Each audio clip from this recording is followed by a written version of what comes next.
What's going on, YouTube? This is SG1 Sports, and you're watching our SEC football channel. I wanted to give you my thoughts on the Florida Gators spring game and just how I kind of see this team heading into 2019. If this spring game changed any of my thoughts on this team or anything like that. Where do you want to start? There was a lot to talk about from this game.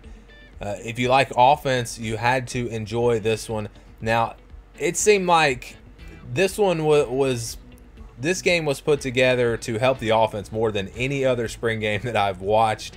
The defense was very vanilla. They weren't doing much on that side of the ball, and it led to a lot of points. And, you know, I don't think the defense is going to be bad based off of the spring game. I just think they weren't really they were really limited in what they could do on defense for the most part. So I don't read too much into that. I feel confident in this defense based off of what we saw last year and what they have coming back. I think they're going to be fine on that side of the ball. I think they'll be one of the better defenses in the SEC. So I'm not going to read too much into this spring game, but yeah, they gave up a lot of yardage, a lot of points in this one. We'll start with the quarterback position on offense. There seems to be this notion out there that Felipe Franks might not be the starter, or fans maybe don't like him. If you followed me at all, I have been a believer in Felipe Franks since the South Carolina game last year when they came from behind to win. From that point forward, I felt like Felipe Franks could be really a star here at Florida, and there's still some that think he's not very good. You saw in this spring game his potential. You saw what he could do. He made great decisions. He found receivers with great accuracy. When he had time to throw, I mean, he was lights out in this game. He's a good runner, maybe not an elite runner, but he's a good runner, and I think they'll maybe use him even more as a runner this year. So I was really impressed with Franks. He, looking at the stats, 13 to 17, 327 yards, 4 touchdown passes. I mean, he was lights out. But again, he's going up against a very basic defense, so you can't read. This is definitely one of those spring games where you can't read too much into it. You can't look at this spring game and say that Felipe Franks is going to win the Heisman, and you can't look at it and say their defense is going to be awful just because of the way they kind of set things up. But yeah, I still think he's going to be really good. And it just shows you how good of a coach Dan Mullen is. Look at Felipe Franks as a freshman and look at the growth since then. Really immediately. Last year, he had a pretty good year. It's not like he was awful. But I think he takes another step forward this year and becomes really a star quarterback in the SEC. And it's all because of Dan Mullen. You look at Mississippi State since Mullen has left. You know, last year it wasn't quite the same team. You know, they really lived off of their defense. But I thought the offense, even with Joe Moorhead there, wasn't as good as when they had Dan Mullen, and we'll see how they look moving forward. But I think you put Dan Mullen in a place like this in Florida with all the talent he'll be able to get, and this team can compete for national championships in the future. So anyways, back to the quarterback position. Emory Jones played some. He looked okay. I thought Kyle Trask looked really good. I think he looks like a solid backup. You know, Emory Jones is going to give you more of that running ability. So I think Emory Jones might see the field a little bit more.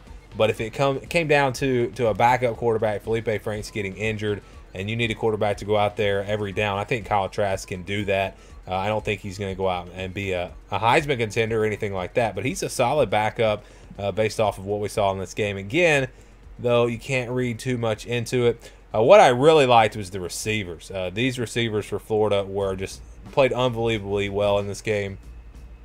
Trayvon Grimes really kind of emerged as a star in my opinion.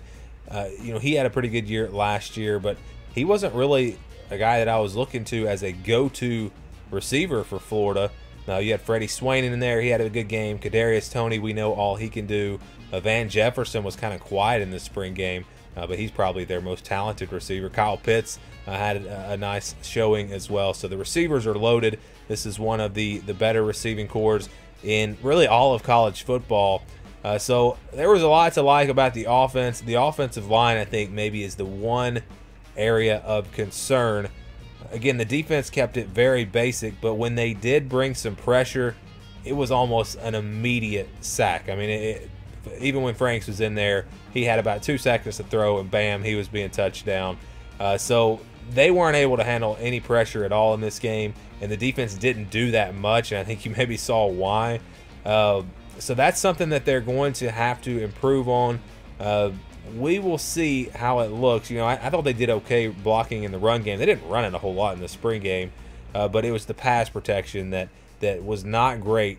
You know, when there was no pressure at all, you're just blocking 3 or 4 guys. Yeah, they were fine. But when there was any pressure at all, they could not handle it. So that's going to be the biggest concern for Florida heading into this offseason. And they may look for some graduate transfers potentially to add to this offensive line. I don't know if who's out there, who's available, but if they could add a couple of guys, that would be big for them. And again, we've seen teams that have a lot of talent, like Florida State, like I can't really think of anybody at the moment, but we've seen other teams that have talent, but the offensive line lets them down, and they really can't get anywhere near their full potential on offense because of the offensive line. So that is a concern if I'm a Florida fan. I think Dan Mullen is a good enough coach, though, to work around it. He'll get the ball out of his quarterback's hands quickly, and they'll find some ways to work around that. But for Florida to be a playoff contender, for them to be able to beat Georgia and win the SEC East, they're going to have to improve that offensive line. And for me, that's really the only thing I was concerned with after this game.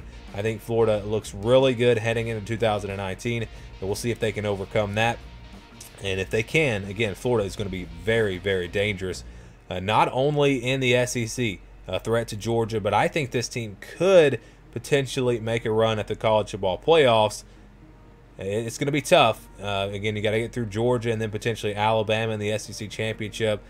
Perhaps they lose to Georgia and they win the rest of their games. Then they could sneak into the playoffs. So it's definitely a possibility, but it all comes back to that offensive line. Again, I think Felipe Franks is ready to rise to the occasion as a star quarterback in the SEC.